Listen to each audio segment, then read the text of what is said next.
à toi, merci à toi. Dans mon quartier, je me sens enfermée, je me suis questionnée et j'ai compris la vérité. Quant à l'école, on m'a parlé de liberté, égalité, fraternité, tous ensemble pour avancer. La culture pour tous, on m'a forgé, libéré de mes chaînes, je survole ma cage dorée sans aucun regret. Liberté, égalité, fraternité, belle de vie, celle que je vis dans mon pays, dans mon quartier, merci à toi. Liberté, égalité, fraternité, belle de vie, celle que je vis dans mon pays, dans mon quartier, merci à toi, merci à toi. Bonjour et merci de nous accorder cette interview. Qu'est-ce que tu aimes le plus dans ton quartier? Mes amis et ma famille. Mes amis. Mon stade de foot et mon terrain de basket. Ce que j'aime bien, c'est la joie de vivre. Tout simplement. Oui. J'ai des amis qui sont juste à côté. J'ai des amis, je m'amuse en été. Les gens sont sympas. C'est difficile à dire parce qu'il y a plusieurs choses que j'aime et il n'y a pas quelque chose en particulier que j'aime bien. Il y a plusieurs personnes qui habitent à côté de chez moi et que j'apprécie et je connais l'endroit.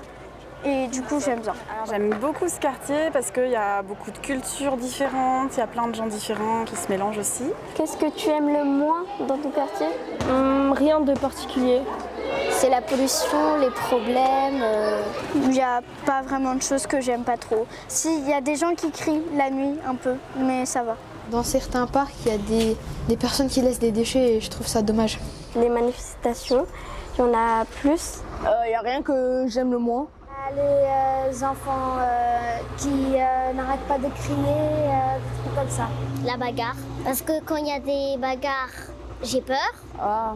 Et quand il y a des enfants qui frappent, c'est la bagarre. J'ai peur quand même. Pour vous, que représente un quartier? Que veut dire ce mot? Un habitat et une maison. Dehors. Je ne sais pas vraiment. Pour moi, c'est tout un métabolisme. Il y a plein de personnes, des habitations, quelque chose qui vit, qui est vivant. C'est une vie. Dans le quartier, on sent qu'on n'est pas seul, on sent qu'il y a des gens sur qui on peut compter. En quoi ton quartier représente la liberté pour toi? C'est que chacun a sa façon de s'exprimer. C'est un endroit où tu fais un peu tout ce que tu veux. C'est pas ultra dangereux. Enfin, à part au boulevard de Lyon, il y a les voitures qui roulent vite. Parce qu'on peut jouer, il y a mes amis, il y a plein de choses qu'on peut faire dans ce quartier qu'on ne peut pas faire dans d'autres quartiers. Pour moi, ce qui représente la liberté, c'est le fait qu'on peut vivre, qu'on peut s'amuser, qu'on peut faire un peu ce qu'on veut, qu'on est libre d'aller où on veut.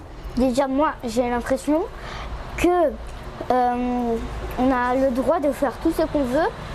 Le problème, c'est qu'après, il faut assumer les conséquences. Parce que, par exemple, on avait un petit coin balançoire. Je ne sais plus le nom de la personne avait cassé une balançoire. Maintenant, il n'y a qu'une seule balançoire qui est encore là et il n'a pas assumé. En quoi, pour vous, le musée d'art moderne représente la liberté? Tous les artistes qu'on peut y voir, ils ont quand même... il y a certains tableaux, par exemple, ou certaines œuvres qui obéissent à beaucoup de normes, mais il y en a aussi beaucoup qui montrent des artistes qui ont justement cassé ces normes-là. Et puis la liberté, c'est aussi que tout le monde peut y accéder. Enfin, on peut venir voir facilement. Avant, vous étiez en train de dire, ici, il y a des fêtes, tout ça. Quoi comme fêtes? Il y a des fêtes de quartier où souvent à la fin de l'année ou au début de l'année, il y a des fêtes, il y a des gens qui viennent faire de la musique, il y a des choses. À la fête de la musique, par exemple, il y a souvent des concerts ici. Je trouve ça chouette, quoi, de pouvoir se retrouver, de boire un coup, parce que souvent on croise des gens avec qui on ne discuterait pas. Et puis à l'occasion des fêtes, on va se parler, quoi, plus facilement. Du coup, c'est un peu la liberté. C'est un peu une façon, c'est un peu la liberté, clairement, exactement. En quoi la mosquée représente pour vous la liberté? Alors pour moi, la grande mosquée, c'est un symbole de liberté parce qu'on peut y accéder à n'importe quel jour, à n'importe quelle heure de la journée pour prier. On peut éventuellement aussi accéder à la bibliothèque pour acheter ou emprunter des livres. On peut y accéder indépendamment de notre foi, de notre profession. Pour moi, c'est un symbole de liberté assez fort. Peux-tu me dire ce que représente l'égalité dans ton quartier? Pour moi, ce qui représente l'égalité, c'est que chaque personne, soit mes amis ou les voisins, nous avons le même droit. Quand je suis dans mon quartier, il faut qu'on soit égaux et que y a beaucoup de choses qu'on peut faire. Tout le monde se respecte et ils sont tous au même niveau. Mais ceux qui sortent le moins sont souvent au niveau le plus bas.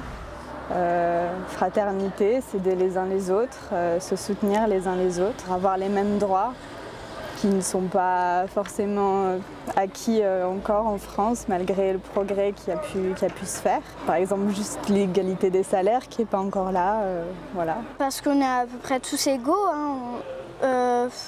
Bon, je ne sais pas exactement le loyer de tout le monde, mais je pense que tout le monde va payer à peu près le même prix, tout le monde a le droit de faire les mêmes choses à peu près. En quoi la mosquée représente pour vous l'égalité? Il n'y a aucun jugement, on peut venir indépendamment de sa confession. Je peux avoir des amis qui sont parfois chrétiens, qui peuvent venir, même par curiosité, personne ne sera jugé, on peut poser des questions. L'imam est également très accessible. L'imam de la grande mosquée est très présent sur les réseaux sociaux, donc il permet aussi l'inclusion de plein de personnes, que ce soit également des musulmans ou des non-musulmans. En quoi le musée d'art moderne représente l'égalité pour vous? Pour moi, parce qu'il y a tout, n'importe qui peut passer ici, quoi. Riche ou pauvre, on est tous un peu égaux face au musée, face à l'art, quoi. En quoi la grande mosquée représente pour vous la fraternité? C'est aussi un symbole de fraternité parce que ça permet aux gens qui ont parfois un peu moins de revenus, un peu moins de moyens de pouvoir aussi partager des repas, même encore une fois indépendamment de leur confession, que ce soit pendant le mois du Ramadan ou tout au long de l'année, on a parfois même des repas qui sont présentés directement à côté de la mosquée et il n'y a pas vraiment de code pour pouvoir y accéder, pour pouvoir accéder à ces heures de repas. Pour vous, qu'est-ce que dans le quartier représente la fraternité? Tu peux m'expliquer c'est quoi la fraternité juste? C'est du partage, on partage tout avec... On dit comme nos frères et sœurs, un truc comme ça. Ok. Du coup, comme j'ai dit avant, il y a plusieurs personnes qui habitent que je connais qui habitent dans mon quartier. Du coup, on s'aide parfois quand, je sais pas, quand il y a quelque chose qui va pas. Enfin, je saurais pas trop comment dire ça. Dans mon quartier, la fraternité, elle représente qu'on est égaux et qu'on peut faire beaucoup de choses et qu'on est libre de dire ce qu'on veut. Toutes les zones piétonnes, en fait, c'est un lieu où on peut se rencontrer plus facilement. Et il y a aussi beaucoup d'initiatives, par exemple, à quelques rues d'ici, il y a un frigo où quand on a des restes, on peut les poser. Et comme ça, si quelqu'un vit dehors ou n'a pas beaucoup de moyens, il peut venir chercher les aliments qu'on y met. Et ça, je trouve que c'est joli. Il y a pas mal de choses comme ça. Il y a des restaurants aussi qui sont faits pour accueillir les gens qui n'ont pas beaucoup de ressources, donc on peut partager. Je ne saurais pas trop comment dire parce que... parce qu'il n'y a pas vraiment des gens qui sonnent chez moi pour me demander est-ce que tu peux m'aider ou je sais pas, des choses comme ça. Mais parfois on peut s'entraider. Par exemple, quand je vais à l'école et que je rencontre quelqu'un qui est en difficulté que je connais, je peux l'aider. Le droit d'accès à la culture pour tous, ça vous dit quoi? Le droit d'accès à la culture pour tous, je trouve que c'est nécessaire. J'ai regretté de ne pas avoir amené mes élèves ici cette année. Ça aurait été bien.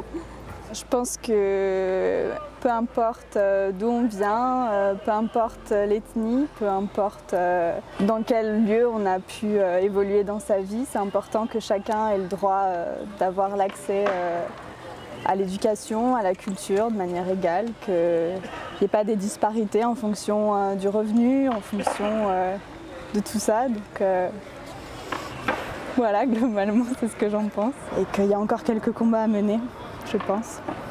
Merci d'avoir accordé cette interview aux reporters de TTC1 Productions. Et merci à vous d'avoir regardé cette émission. Égalité, fraternité, belle de vie, celle que je vis, dans mon pays, dans mon quartier. Merci à toi, merci à toi. Dans mon quartier, je me sens enfermée, je me suis questionnée et j'ai compris la vérité. Quand à l'école, on m'a parlé de liberté, égalité, fraternité, tous ensemble pour avancer. La culture pour tous, on m'a forgé, libérée de mes chaînes, je survole ma cage dorée sans aucun regret. Liberté, égalité, fraternité, belle de vie, celle que je vis, dans mon pays, dans mon quartier. Merci à toi. Liberté, égalité, fraternité, belle de vie, celle que je vis, dans mon pays, dans mon quartier. Merci à toi, merci à toi.